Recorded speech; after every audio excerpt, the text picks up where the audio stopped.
আসসালামু আলাইকুম and hello everyone. আশা করি আপনারা সবাই অনেক ভালো আছেন। আজকে আবারও নতুন একটি ব্লগে আপনাদের সবাইকে স্বাগত। প্রতিদিনের মতো আজকেও সকাল শুরু করেছি ঘরের টুকিটাকি কাজ দিয়ে। সংসারের কাজের তো কোনো শেষ নেই, কিন্তু যদি একটু পরিকল্পনা করে করা যায় তাহলে অনেক কম সময়ে অনেক কাজ শেষ করা সম্ভব। আমি সবসময় চেষ্টা করি সকালে উঠে প্রথমে জরুরি কাজগুলো শেষ করে নিতে, কারণ দিনের শুরুটা যদি গোছানো হয় তাহলে সারাদিনের কাজও অনেক সহজ হয়ে যায়।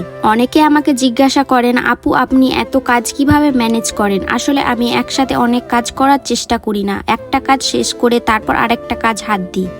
এতে কাজের চাপও কম লাগে এবং ভুলও কম হয়। আজকে রান্নাঘরে বেশ কিছু কাজ আছে, তাই আগে থেকে সব উপকরণ গুছিয়ে নিচ্ছি। এতে রান্নার সময় অনেকটা বেঁচে যায়। ছোট ছোট এই অভ্যাসগুলো আমাদের সময় বাঁচাতে খুব সাহায্য করে। আর একটা বিষয় আমি সবসময় মেনে চলি, কাজ কখনো জমিয়ে রাখি না, কারণ আজকের কাজ কালকে রেখে দিলে কালকের কাজের সাথে মিশে চাপ আরও বেড়ে যায়। সংসার সামলানো সহজ নয়, বিশেষ করে যখন বাচ্চার দেখাশোনাও করতে হয়, কিন্তু আমি মনে করি ধৈর্য আর সময়ের সঠিক ব্যবহার থাকলে অনেক কিছু সহজ হয়ে যায়। আমরা অনেক সময় অন্যের জীবন দেখে ভাবি তারা কত সুন্দরভাবে সব সামলাচ্ছে, কিন্তু বাস্তবে প্রত্যেক মানুষের জীবনে কিছু না কিছু চ্যালেঞ্জ থাকে। তাই নিজের কাজকে সামান্য করুন এবং নিজের উপর বিশ্বাস রাখুন। একটা সুন্দর সংসার করতে বড় বড় কিছু দরকার হয় না, প্রতিদিনের ছোট ছোট দায়িত্বগুলো ভালোভাবে পালন করাই সবচেয়ে বড় বিষয়।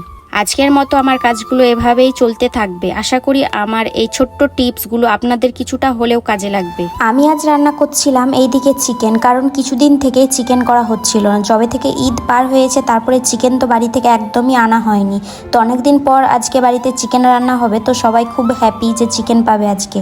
তো ওইদিকে তো আমি রান্না বান্না করছিলাম আর আমি এদিকে ব্রেকফাস্ট করতে চলে এসেছিলাম রুমে, কারণ ওইদিকে মাংসটা আমি চাপিয়ে রেখে দিয়েছি, এখন কোনো কাজ নেই।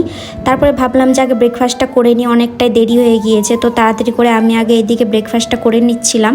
তারপরে আমাকে আরও রান্না করতে হবে ওইদিকে যে।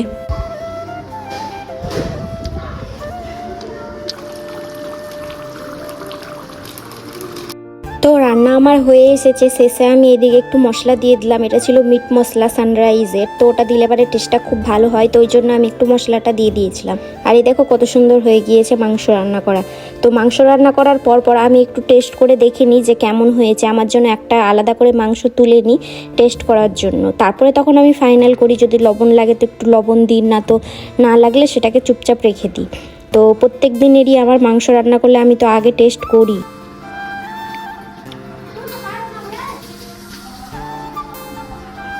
তো তোমাদেরকে তো বলা হয়নি, আমাদের বাড়িতে কিছুদিন থেকে আমার ননদের ছেলে এসেছে। ও স্কুল ছুটি ছিল, তো ওই জন্য 3-4 দিনের জন্য আমাদের বাড়ি বেড়াতে এসেছে।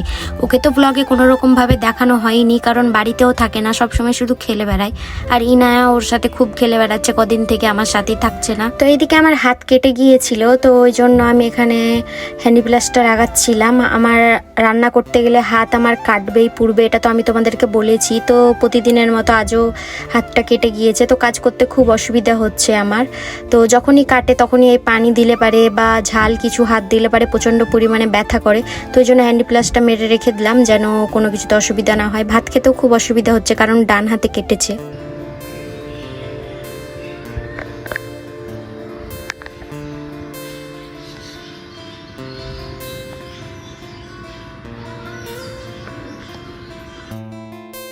তারপরে আমি একটু বাড়িঘরটা মুছে নিচ্ছিলাম। অনেক দিন থেকে বাড়িঘর মুছা হয়নি, মানে কাজ করার পর থেকে, বাইরে যখন প্লাস্টার চলছিল তারপর থেকে আর ভালোভাবে ঘর বারান্দা এসব একসাথে পরিষ্কার করা হয়নি। ঘরগুলো মাঝে মধ্যে মুছতাম, কিন্তু বারান্দাটা একদমই ভালো করে পরিষ্কার করা হয়নি। তো আজ ভাবলাম যে সবকিছু ভালোভাবে মুছে নিই, কারণ দেখতে অনেকটাই খারাপ লাগছিল, অনেক দিন থেকে এভাবে পড়েছিল।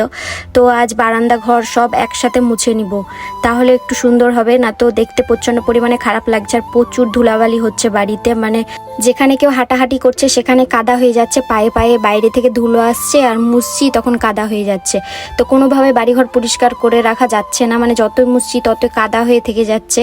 তো প্রচুর প্রবলেম হচ্ছে। টাইলসের বাড়ি ওই রকমই, মানে টাইলসের উপর কাদা প্রচুর হয়, একটু ধুলো থাকলে পানি থাকলে কাদা হয়ে যায়।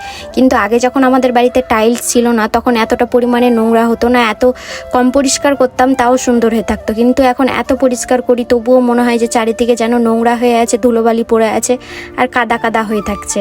তো খুব অসুবিধা হচ্ছে এখন। তারপরে এদিকে আমি ইনাইকে গোসল করিয়ে নিয়েছিলাম। গোসল করার পর আমি এদিকে ওকে রুমে নিয়ে চলে এসেছিলাম। ও গোসল করতে নামলে তো উঠতেই চাই না, তো কোনো রকমে বুঝিয়ে ওকে নিয়ে এলাম। তারপরে এদিকে জামা পরিয়ে দিলাম আর চুলটা আঁচড়ে দিচ্ছিলাম। আগে ও যখন ছোট ছিল তখন একদম আমার কাছে চুল আঁচড়াতে চাইতো না, শুধু কাঁদতে লাগতো। কিন্তু এখন দেখছি যখন বড় হয়েছে একটু, তখন সবসময় চুল আঁচড়াতে চাইছে, বলছে যে চুল আঁচড়ে দাও, সুন্দর করে ক্লিপ দিয়ে দাও, সাজিয়ে দাও, এইসব করছে। কিন্তু আগে ছোটতে এগুলো করতো না। ছোট যখন ছিল তখন খুব বিরক্তি খেতো এইসব জিনিস করলে পারে। যাই হোক, আমার ভালো হয়েছে। ওকে রেডি করতে আমার অসুবিধা হয় না। কোনো জায়গায় নিয়ে যাওয়ার সময় ওকে আমি যেভাবে সাজিয়ে দিই সেভাবে সাজিয়েও যায়। খুব পছন্দ করে আর সবসময় হাতে একটা ব্যাগ নিতে পছন্দ করে। ওর জন্য আমি ছোট ছোট 2-3টা ব্যাগ কিনে রেখেছি। তো ওর জামার সাথে ম্যাচ করে ও সবসময় একটা হাতে ব্যাগ নিয়ে নিবে। মেয়েরা তো এরকমই হয়, সবসময় সাজতে পছন্দ করে, রেডি হয়ে বেরোতে পছন্দ করে, সবসময় যেন পারফেক্ট হয়ে থাকতে পছন্দ করে। তো ইনায়া ওই রকমই হয়েছে। ছোট তো বুঝতো না মেয়েরা কিরকম করে না করে। এখন সবাইকে দেখছে, ওর বান্ধবীদেরকে দেখছে, তারপর ফোনে দেখছে সব কিভাবে সেজে গুজে বেরোচ্ছে। তো ওগুলো দেখে দেখে ওর এখন ওই রকম হয়ে গিয়েছে মেন্টালিটি, যে সবসময় সেজে গুজে থাকছে। আমি যদি কিছু ইউজ করি লিপস্টিক বা কিছু, তো ও দিতে চাইবে। আমি তো ওকে দিই না, কারণ বাচ্চাদের খুবই ক্ষতি করে লিপস্টিক বা মেকআপ ওইসব। তো আমি তো কিছু দিই না, লিপস্টিকটা দিই। কিন্তু ও দিতে চাইলে আমি ওকে মিথ্যা করে একটু ঠোঁটে দিয়ে দিই। ও বুঝতে পারে না দিয়েছি কিনা। আমি মিথ্যা করে একটু ঠোঁটে লাগিয়ে দিই, তাহলে ও ভাবে যে লিপস্টিক দেওয়া হয়ে গেছে। কিন্তু আসলে ওকে আমি দিয়ে দিই না, কারণ জানে ও খেয়ে নেবে। এমনিতে ঠোঁটে দিলে পারে তো ক্ষতি করে, কিন্তু খেয়ে নিলে পারে এর থেকে আরও 10 গুণ বেশি ক্ষতি করবে। তারপরে আমি বৈকালের দিকে একটু পাস্তা বানিয়েছিলাম, কারণ আমি বলেছিলাম আমাদের বাড়িতে বেড়াতে এসেছে। তো ও কদিন থেকে পাস্তা খেতে খুবই চাইছিল, বলছিল পাস্তা খাবো। তো ওর জন্য আমি পাস্তা করেছিলাম। ওর পাশাপাশি বাড়ির সবার জন্য পাস্তা বানিয়েছিলাম। এর আগের দিন তাও দেখিয়েছিলাম যে আমি পাস্তা করেছি। তো ওটা দেখে ও আবার খেতে চাইছিল, বলছিল যে আজকে পাস্তা খাবো।